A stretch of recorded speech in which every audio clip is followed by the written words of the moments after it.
4 months after his assassination shook Iran, triggered months of war and heightened tensions across the Middle East, Iran has begun its final farewell to late Iranian Supreme Leader Ayatollah Ali Khamenei. It is a week-long farewell ceremony and thousands have poured into Tehran from across the world. Let's take a look at the visuals now that have come in from Tehran. Iranian authorities unveiled Ali Khamenei's casket at the Grand Mosalla, where his body has been kept in a glass case for the public to pay their last respects. This was his office in Tehran. This was the exact site where he was killed on the 28th of February. From Tehran, you can see emotional mourners. They're seen weeping. Loud chants of revenge kept echoing through that venue. Now, banners have read, "Kill Trump." Those were the kind of banners that were raised. That reflects the deep anti-US sentiment that's been on display.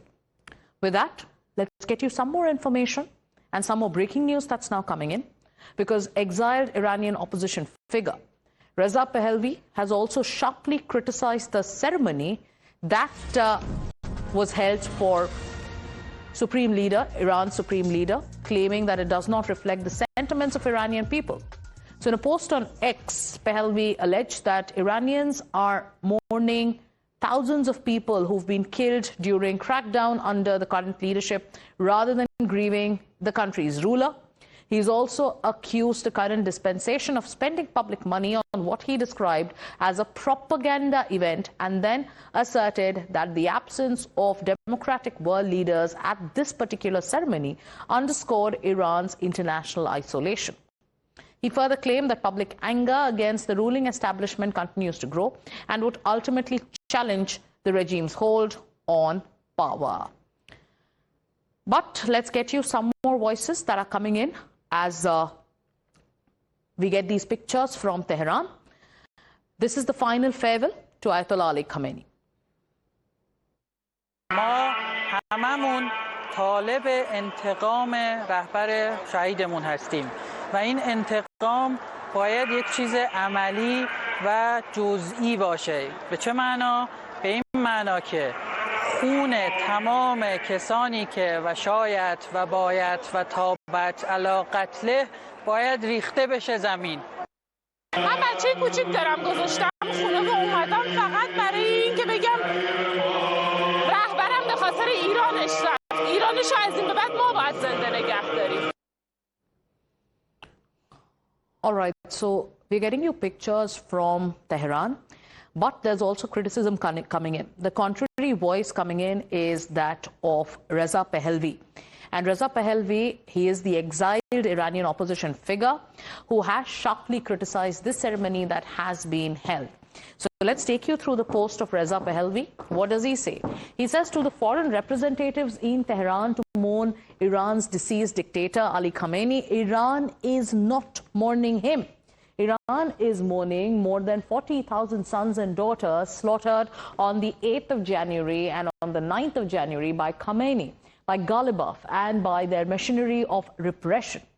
The regime is spending vast amounts of the Iranian people's wealth to stage this propaganda spectacle, yet not a single democratic leader has attended.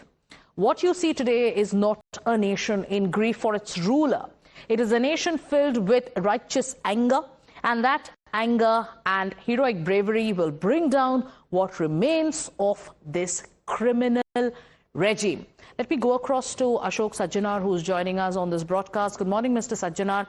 So there's also criticism. There's a contrary voice that's coming in while we see pictures of mourners from Tehran.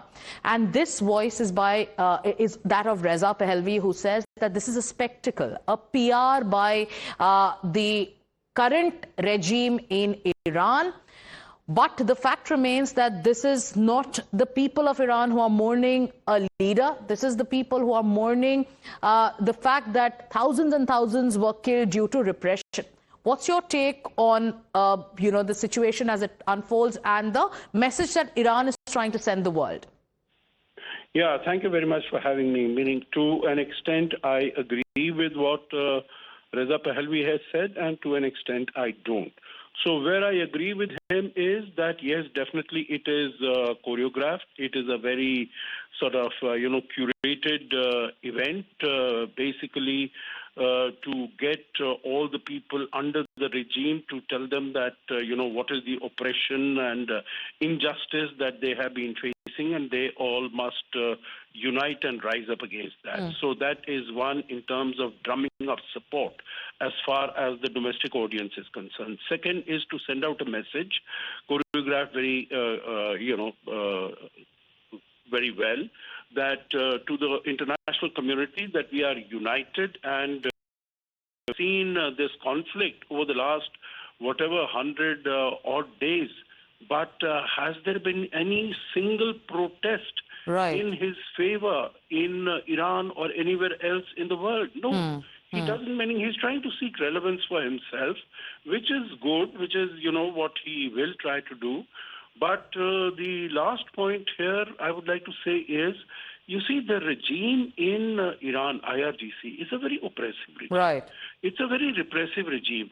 If, the people don't come out for this mourning, they will be singled out. Okay. And they will be sort of, there'll be repercussions, there'll be implications for them. So it is also, they might not have, they might not be 100% invested in what they are doing by coming onto the streets and mourning and crying and wailing. But they can't afford to stay back home and be targeted. Yes. Mr. Sajjanar, I want you to stay with us because there is another aspect of this story I want to draw your attention to, and I also want you to explain that to our audiences, because Donald Trump has issued a statement on Iran saying that the US would not take action because it would leave no one to negotiate with. He also commented on Ayatollah Khamenei's funeral in Iran, saying that he was actually surprised to see people crying. He said he believed that there was widespread hostility towards the supreme leader.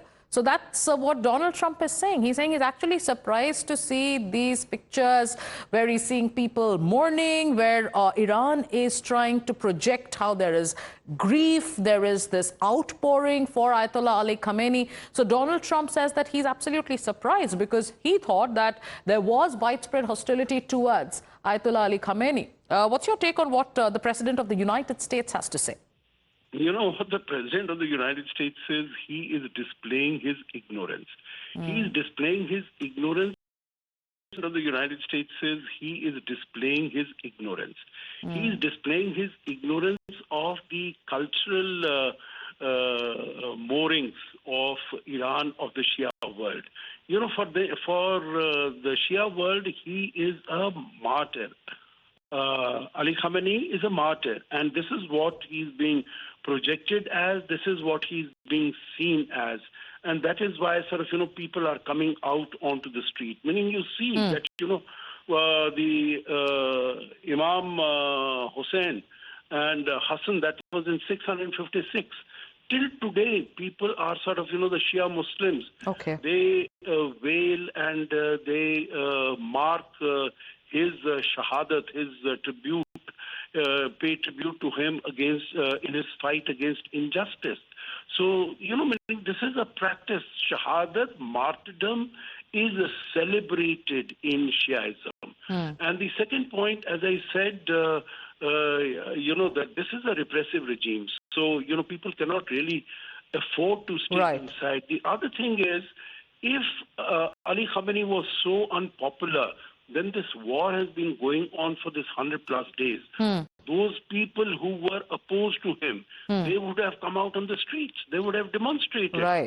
But nothing of that sort has happened. So I think Mr. Trump needs to get himself a little more educated about, the culture of the Oriental world. Now, Mr. Sajjanar, he shot off another warning to Iran as death to America. Those chants once again echo on the streets. Thank you so much for joining us on this broadcast. Let's quickly shift our focus now, viewers,